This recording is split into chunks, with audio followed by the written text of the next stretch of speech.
Eto mga kapakners, oh. Mayroong ipiplex sa atin si chef na kung ano daw magandang gawin sa tsokolate. Ayan, oh. Prusin na talaga yan.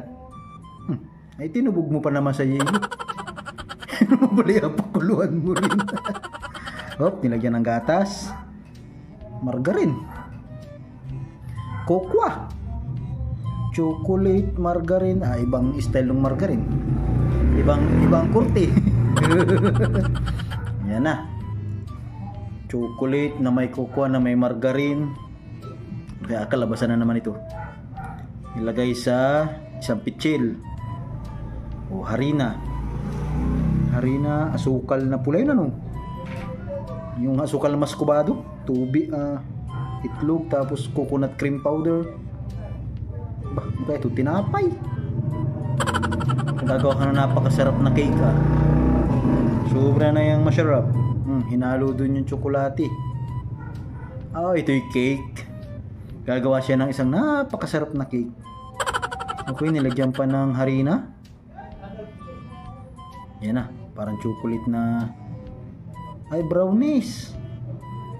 Pag nakalagay sa ganyan parang leonera, parang brownies yan. Iuubin. Parang sobra na yung masarap. Mais naman. Paborito ko yan. Hinahalo natin sa supas yan. Pakamis magsupas, magsupas kaya ako mamaya. Ano naman ito?